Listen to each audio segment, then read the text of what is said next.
So ladies and gentlemen, our first distinguished personality this evening is a visionary food scientist, agricultural expert, and a researcher whose pioneering work has transformed the way we look at food, health, and sustainable agriculture.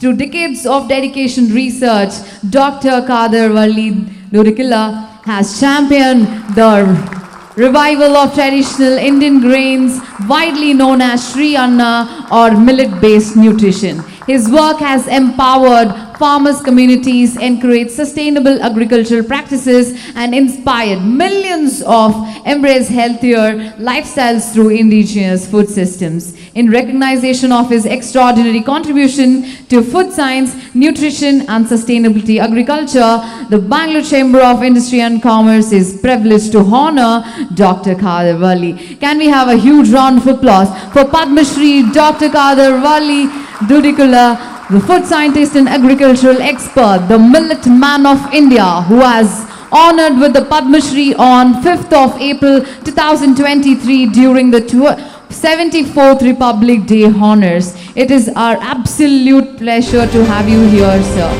It's our pride to felicitate you, the millet man of India, on our very special occasion.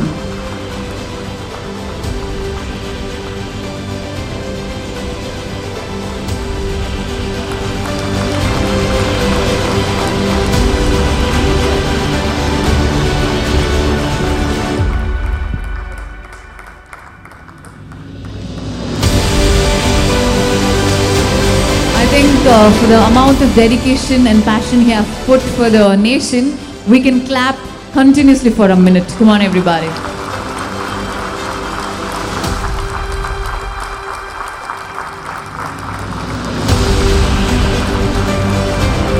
One man, one vision, one passion can change many lives, many mindsets, and many lifestyles. And he's one of the examples, ladies and gentlemen, we are having here on this special occasion.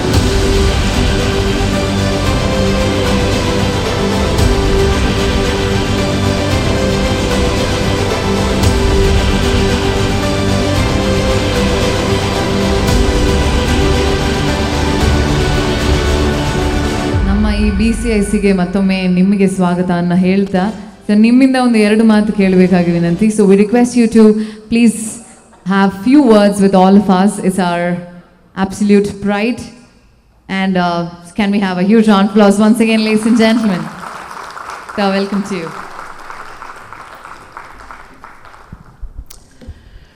Such a pleasure that I am here in this chamber. Thank you for inviting me here and felicitating me.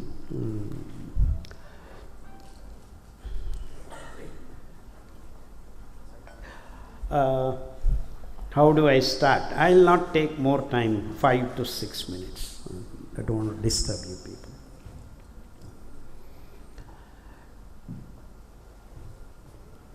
We, in the name of science and technology, have gone too far from nature, and we have become a consuming culture. It's high time the human race learnt conserving. We are now in an era of economic mindset. I guess we are at crossroads to, if not slowly, little hastily, because we already are in a state where we might have missed the bus. So I hope I'm trying to communicate to you the exact position where human race is sitting. We need to recognize that ecological sustainability is the only sustainability that the human race has to deal with, and there is no option other than we all put our minds and start the planet to survive. And I don't want to dwell into the future that with the so-called artificial intelligence. We have been consuming the natural resources. I don't care about anything else. You can have wars, you can do whatever you want. But then if we consume natural resources for your activities on this planet, there will be no human race left. The reproductive fertility ratios have come down all throughout the nations, including India, because India has also forgotten the conserving culture as of now. So let's all think, this is my sincere suggestion, let's think to lift our human souls towards conserving culture, ecological sustainability, and future life forms to survive on this planet. We have already devastated the biodiversity of this planet, almost 60% of it. So can we get back is the question, and that's what made me to be different. And I do not work for any organization, I work independently, and I believe we have found some solution. The least consuming nature is growing millets. They replenish the lost soil, especially the top 4-5 inch soil, without which we cannot grow big trees.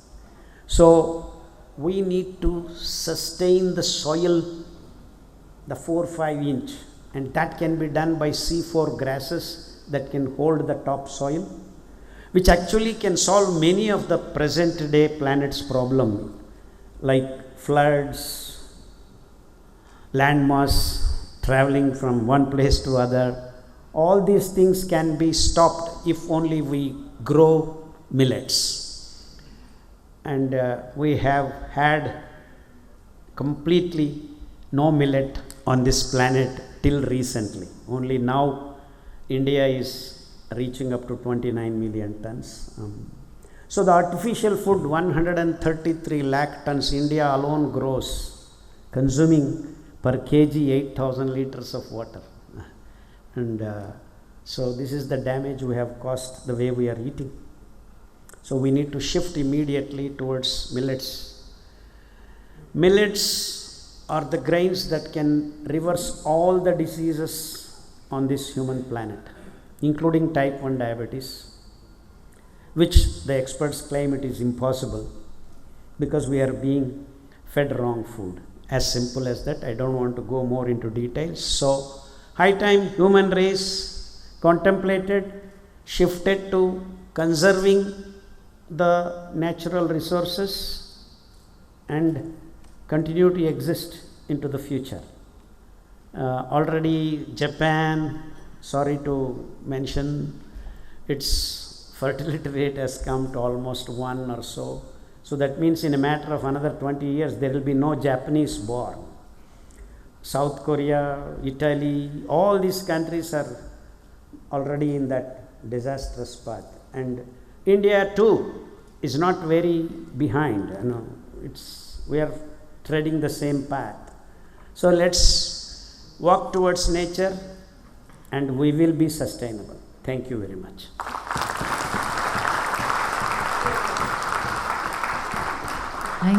Thank you, sir. Even your words was very inspiring. So more power to you. So to do a lot of work like this. So can we have a very, very, very big round of applause for this gentleman, please? Thank you. So ladies and gentlemen, get ready for the next one, because our next distinguished personality has dedicated her life to advancing India's aerospace capabilities through innovation, scientific excellence and indigenous technology. Our recipient of the prestigious Padma Shri Dr. Shubha Venkatesh Iyengar is one of the India's most accomplished aerospace scientists. Her pioneering contribution to the development of Drishti, India's first indigenous runway visibility system, has significantly enhanced aviation safety and strengthened the nation's technological self-reliance. Her work at CSIR National Aerospace Laboratories has inspired generation of researchers while making an enduring contribution to India's aerospace research and development. In recognition of her exceptional contribution to science and engineering, BCIC is honored to felicitate Padma Shri Dr. Shubha Venkatesh Iyengar. So ladies and gentlemen, a huge round of applause everybody. The architect of safer flight, Dr. Shubha Venkatesh Iyengar, Padma Shri 2026. Known as the one who built India's advanced visibility system, Dr. Shubha was once a child who always wanted to find the unseen. I was always interested in science. It gave me a lot of encouragement to find out new things about what is happening. So I decided to take science and then did a lot of things which could satisfy my scientific knowledge. She was the youngest of 9 siblings, but even then, she knew enough to help her elder brother with his engineering notes. For her, science was always pure instinct. She was a rank holder and topper all through her education, because of which she even earned a CSIR fellowship without so much as an exam or even an interview. Her PhD work in material science and the development of cost-effective thermophysical instruments was seminal. It enabled advanced research in establishing phase diagrams under high pressure and temperatures for many materials. In fact, 3 of her papers were also published by NASA in their official reports. Years later came the defining test. A crucial visibility system in India was facing problems, and she was given just 3 months. She introduced the Drishti Visibility Measuring System and Aviation Weather Observation System. It was extremely robust with a long operational life and was built at a fraction of global costs. Earlier, whatever imported systems they had put it in many of the airports, it was all dual baseline system. 75 meters and 15 meters, there used to be 2 systems. But we made it in such a way it is only a 30-meter baseline system. We have a satisfaction that we have made something for the sake of the country. Today, Drishti serves 171 airports and airbases, entirely made in India. It has saved the government crores and has enabled pilots to land safely even in extremely low visibility conditions. It is now recommended by the WMO as well as the ICAO to other countries and beyond aviation. Dr. Shubha's expertise has also been key in many critical national projects for the DRDO and DRDL, reflecting both the trust placed in her scientific judgment and the wider strategic value of her work. So it's no surprise then that recognition has come in the form of all kinds of academic and professional awards across a very illustrious career. And today she believes India can build so much more. I would like to continue serving the country in whatever way it is required, making new systems and developing new techniques. I will always be willing to help the country in whatever way it is required. Dr. Shubha Venkatesh Iyengar, Padma Shri 2026.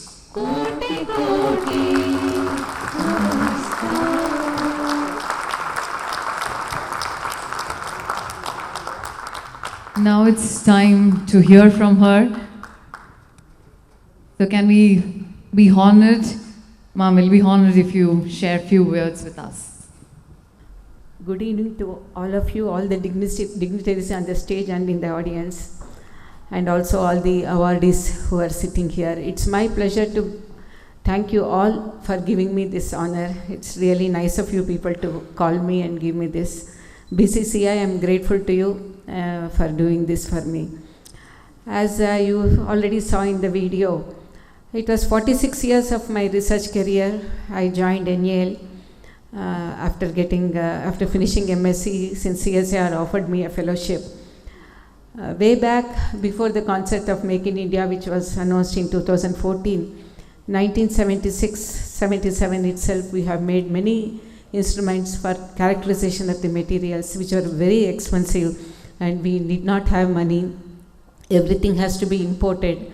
But we made, and all these instruments have been given to, donated to Indian Academy of Sciences for teaching college teachers to get hands-on experience, and also for the students. This was all made long time back. It has been given to many universities like RV Engineering College, Bangalore University, Mysore University, National Institute of this one. So many people we have given so that the students can get hands-on experience. Nothing was, it was very expensive. Those days, way back in 76, it used to cost 50 to 60 lakhs, which was a huge amount of money compared to now.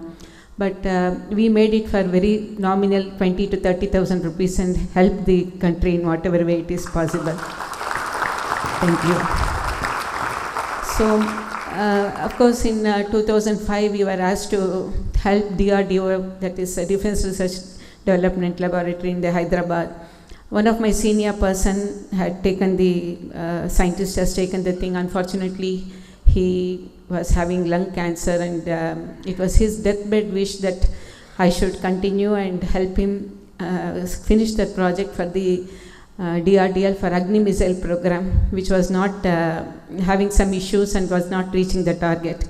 So we made a very special material which could withstand 3000 degrees Kelvin temperature, and also the propellant, which was the fluid which was sent to eject the Agni missile was almost like 5 Mach, which is very, very high velocity.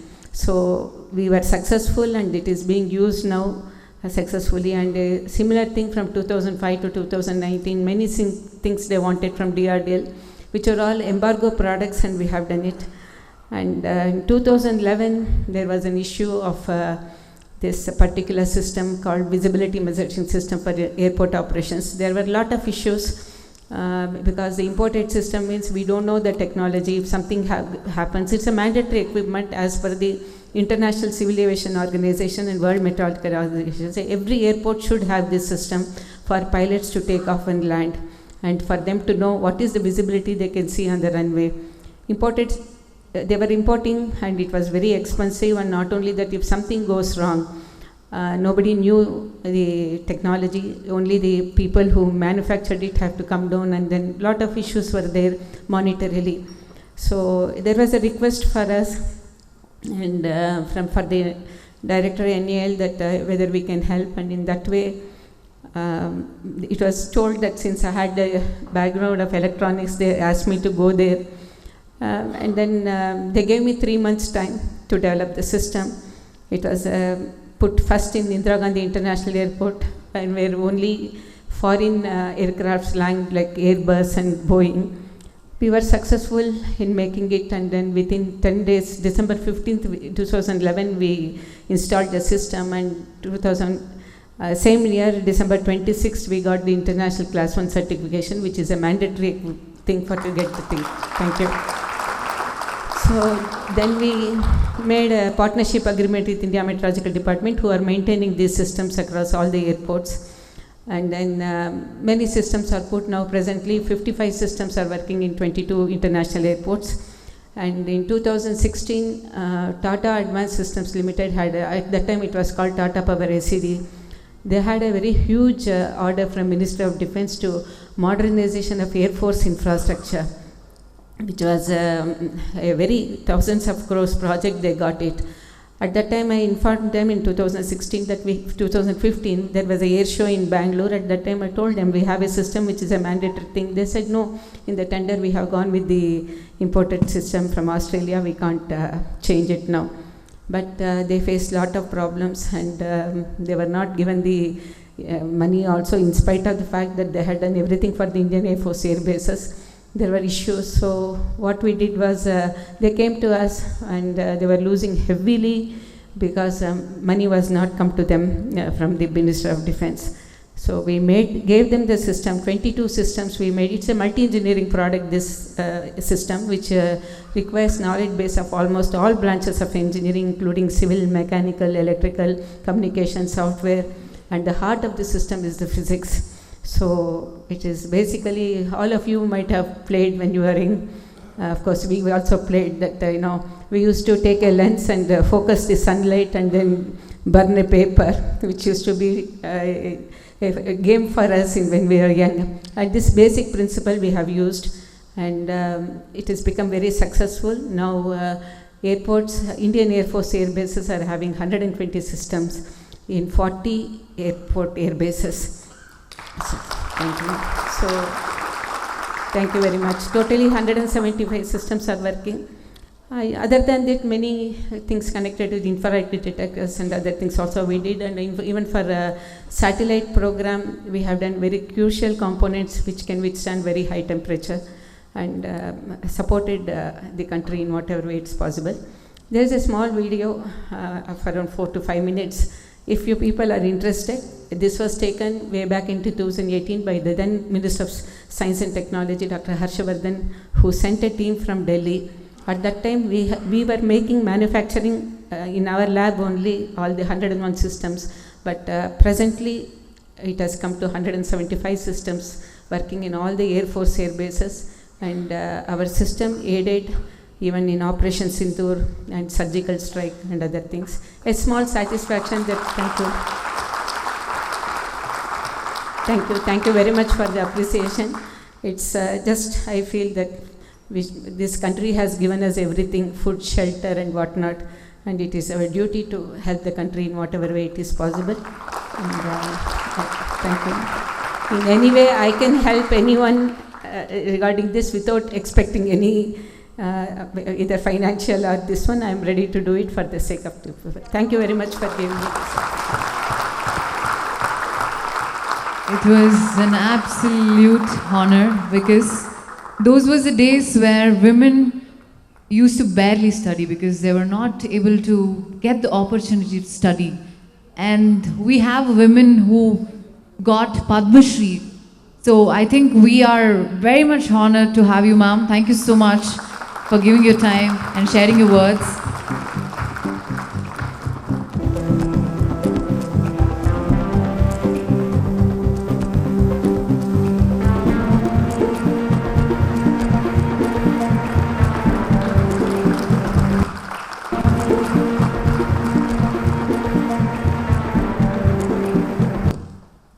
And that was a clip where we have got this honored person honored with the Padma Shri. So thank you so much once again. So let's move on to the next dignitary we'll be welcoming here. It is our privilege to honor a decorated officer of an Indian Army whose distinguished military career stands as a shining example of courage, leadership and selfless service to the nation. Ladies and gentlemen, give a huge round of applause to Major General Arkesh Suresh. Has a distinct privilege of being honored twice with the Shaurya Chakra for his exceptional bravery, where he was grievously injured while fighting terrorists in Jammu and Kashmir, and the Sena Medal for his distinguished service to the nation. He has served the nation with exemplary dedication through several prestigious command, operational and institutional appointments. His outstanding leadership, unwavering commitment to duty and distinguished service continue to inspire generations of officers and citizens alike. A Bangalore Chamber of Industry and Commerce is proud to felicitate Major General R.K. Suresh, Shaurya Chakra and Bar Sena Medal for his extraordinary service to the nation. So I request the office bearers to please do the honors.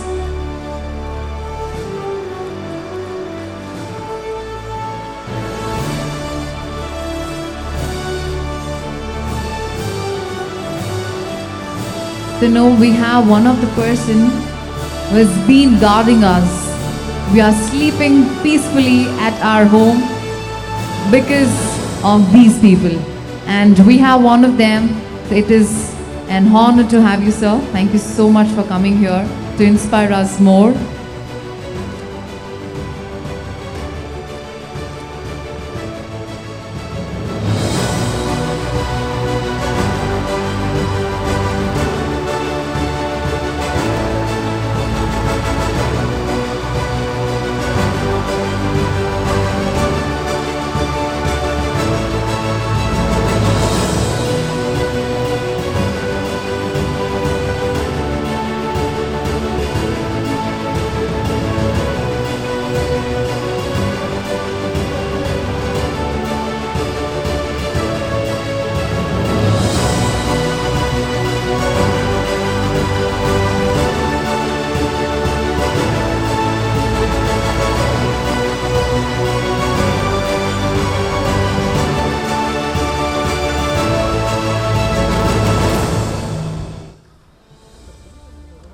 Now I request our Major General R.K. Suresh to please address the gathering.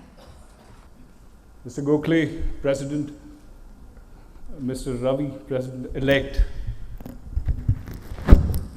distinguished guests, esteemed ladies and gentlemen, a very good evening to all of you. I'm honored and humbled actually by the warmth of the felicitations tonight. It's actually reflective, the felicitations as such. It's reflective of a deep bond between the society and the forces in our shared commitment to the growth, safety, and I think the welfare of the country.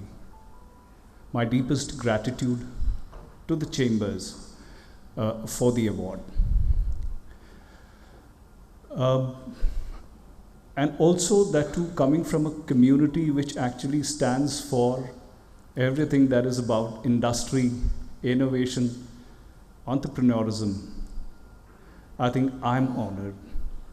Thank you so much for your services.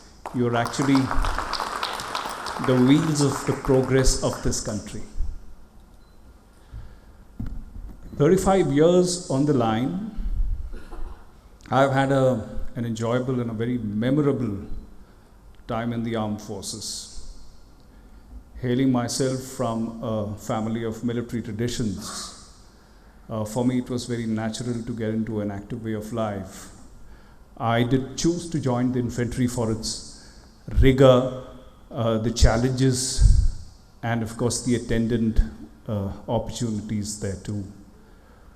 And true to those aspirations, like almost a self-fulfilling prophecy, the very physicality that you assign to a military profession, it all unfolded onto me in the most grueling manner, whether it was circumstances or terrain, so to say. Early in the 90s,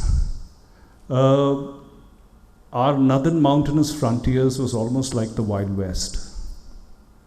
So we were dealing with the Western adversary almost on a daily basis, very routinely.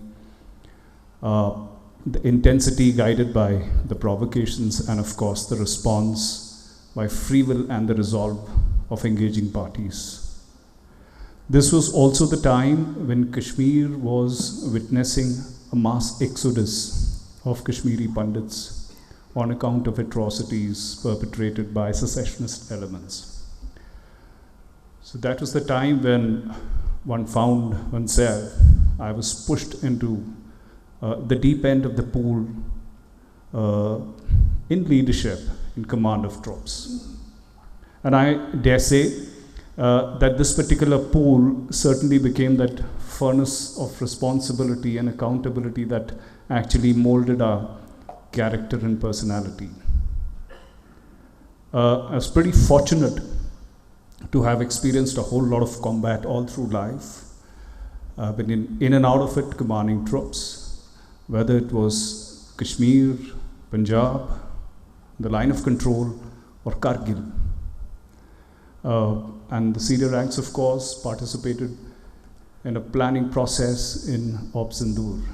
All said, I've thoroughly enjoyed the idea of command, particularly the leadership aspects in duress and in adversity. I believe it brings out the best in all of us, brings out the best in the person. Later, as you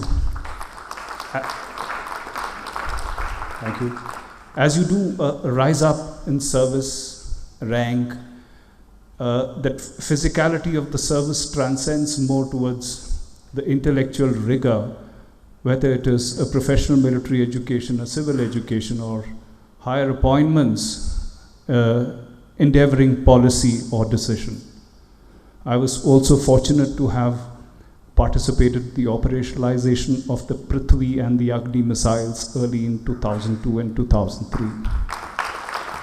And of course, other policy aspects of engagement. Today, we are in a little bit of trying times. Disruptive as the environment is, It has actually challenged all the assumptions that we carried of the precepts of warfare. It has transformed the very nature and character of war. The old models, what we had of supremacy and of balance of power, they have slowly given way to the idea of the balance of cause. So the strategy is no more determined by those specific elements of military balance, but more by the interaction between power, cause, incentives, and of course the political constraints. And this is something today the big powers as well as the small powers are pretty much knowledgeable of the aspects of what I would call it as strategic cost inversion. That's a certain dynamic which we are seeing actually panning out in all of West Asia. So what we see, what are these conflicts actually, what are they telling us? There is something very consequential which is happening out there. We are in a time of precise mass in warfare. So when you do look at a certain military architecture, besides all that good material, we also have, the winning side would like to have a lot of cheaper autonomous systems integrated by AI in decision making with a robust communication system, censored along with certain cyber tools and all operating together. Now, that kind of an architecture also comes at a premium and a caveat, which is of a sovereignty, a control. And in line with all our present strategic realities, I think today the government rightly, in fact, not just today, it's been on for a while, we are aspiring for a certain self-reliance in certain defense sector, not just in the products, but also at the component level. And I'm very glad to say, having seen a little bit of the tech startup ecosystem, these people are punching way above your weight. That's why I'm specifically talking about the industry sitting in front of me. Doing exceedingly well in areas of critical technology, AI, robotics, and over the next 10 years, I think the industry is just out there ripe for the picking. All I'd just leave you with is two thoughts. A, the armed forces are looking at optimizing their own operational capabilities, making them more effective. Any technology that assists them do that is the one which would be the one that gets picked up, and not the other way around. And B, it's the aspect of the process. So today we have this Society of Indian Defense Manufacturers, which actually guides people, industry, in the manner in which to get into this particular defense ecosystem. But I see no reason as to why BCIC can not develop its own vertical to support the industry out here. And there's a lot which is happening out there. We are aware that there is a very restrictive environment of compliances, of long procurement cycles, and all that, which actually, people have actually broken through that glass ceiling. There are about 670 startups, MSMEs, and individual innovators which have made the cut in the defense systems, in the defense ecosystem. So here's wishing you all the very best. Thank you once again for this award. And here's wishing you fair winds in your sales and strong hands at your hand. Thank you so much. Good evening. Thank you, sir. And he's one of the example of an absolute selflessness and patriotism. So thank you so much for showing and inspiring millions of people. So thank you so much, and let's move on to the next person we'll be inviting here on the stage, ladies and gentlemen. Our distinguished personality this evening is an eminent surgical oncologist, healthcare leader, and a philanthropist whose life's work has transformed cancer care and touched thousands of lives. For more than 5 decades, Dr. B.S. Srinath has been at the forefront of advancing affordable, compassionate, and world-class cancer treatment as the managing trustee of the Sri Shankara Cancer Foundation and the head of institution at the Sri Shankara Cancer Hospital and Research Center in the Bengaluru and Bhubaneswar. He has dedicated himself to expanding access to healthcare and promoting cancer research and mentoring future generation of medical professionals. Dr. Srinath is also a Can we have a huge round of applause? Come on, we have the felicitation going on. Dr. Srinath is also a recipient of the prestigious Karnataka State Rajyotsava Award in recognition of his outstanding contribution to healthcare and society. BCIC is privileged to honor Dr. B.S. Srinath sir.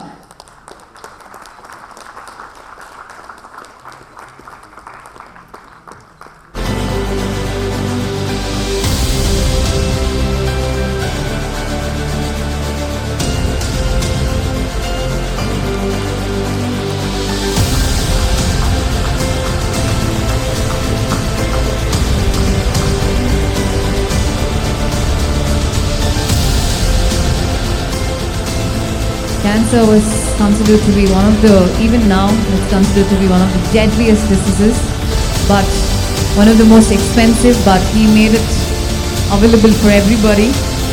Thank you, sir, for inspiring millions again, and it's an honor to have you, sir. We request you to please address the gathering. Thank you. Mr. Prashant Gokhale, the President of BCIC,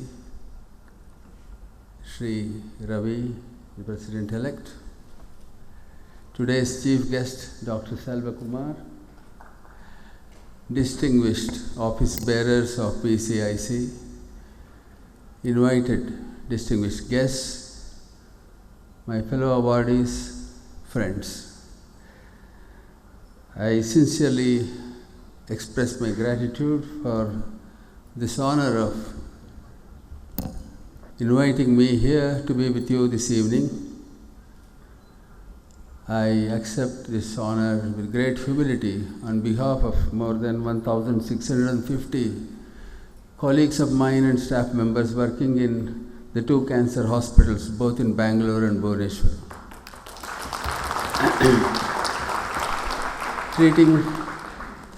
Treating cancer patients is an arduous task.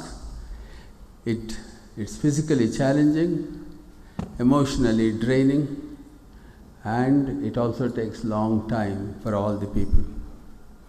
Cancer incidence in our country is increasing year on year. Every year now, more than 16 lakh people get afflicted with cancer, and unfortunately, more than 11 lakhs of them will die. What it actually reflects is that the success rate in the treatment of cancer is not very great. It is the same all over the world, but more so in our country because of various inherent problems that the country possesses. More than 60% of cancer patients are detected in stage 3 and 4, and as you know, as the disease advances, the treatment becomes more arduous, expensive, painful, and yet the cure rates diminish. That is what we are actually seeing in our country. Shankara Cancer Foundation and the Cancer Hospital is 13-year-old.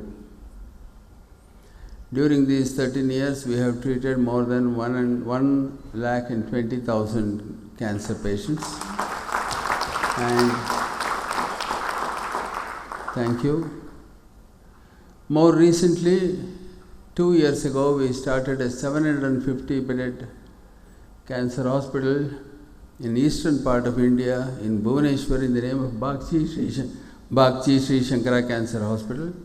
It has 750 beds, And it is really a boon to the eastern India where the medical services are scarce.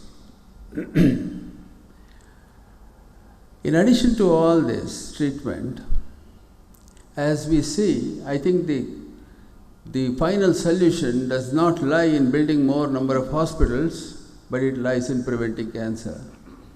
I think every society member should realize that it is the self in him which actually prevents him from going to the doctor on time and getting the diagnosis in time so that it can be cured.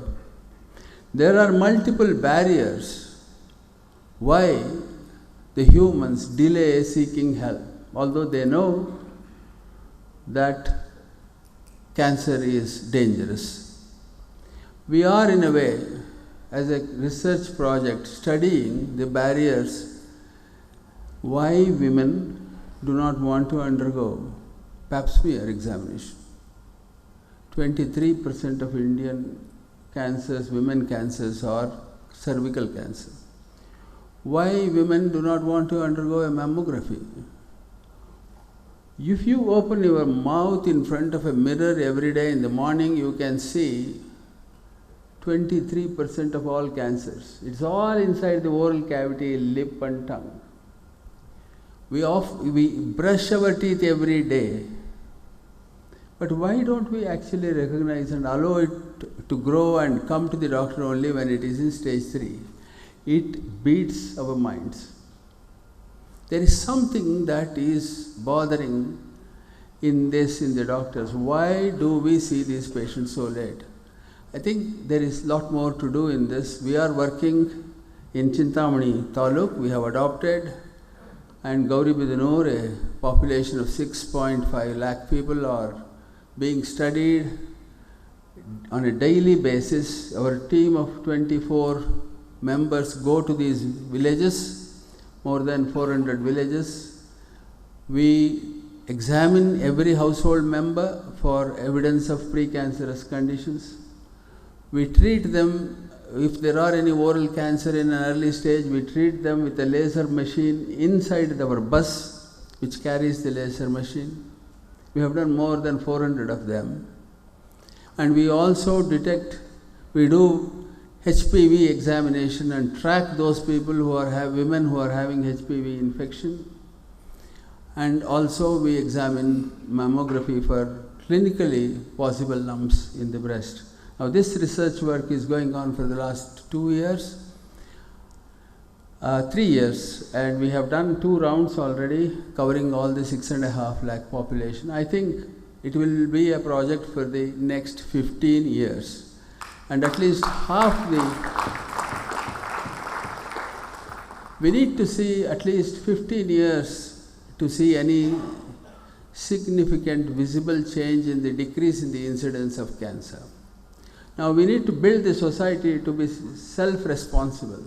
We are trying to educate the women and the men in the villages to have their own associations, and also we are training the people in Chintamani and Gauribidanur to be their resource persons to identify, and we have treated more than 220 cancers patients free of cost in Shankara, just to ensure that cancer, if detected early, is curable and people should go to the hospitals in time. Now this, I think, will be the focus in the years to come, because cancer treatment is expensive and it is not possible for everybody to get affordable cancer care in our country. As the years go by, cost of treatment will go up. Secondly, there is a lot more to do with the research. Translational research is something that is needed in our country. We have a research center where nearly 22 research scientists are working. We have published more than 200 international publications on basic research in cancer, which can be converted into clinical practice. And that is the second important thing that we are doing in our hospital. I think there is a lot more to do. what I can do is to invite any one of you to take up this task of doing in your own way, whatever best possible. Whenever you have spare time, think of cancer patients, do something for them.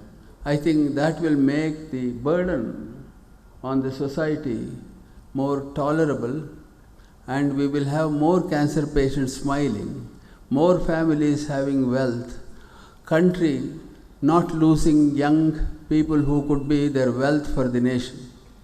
I once again thank the BCIC for inviting me here and all of you for your patient hearing. Namaskar.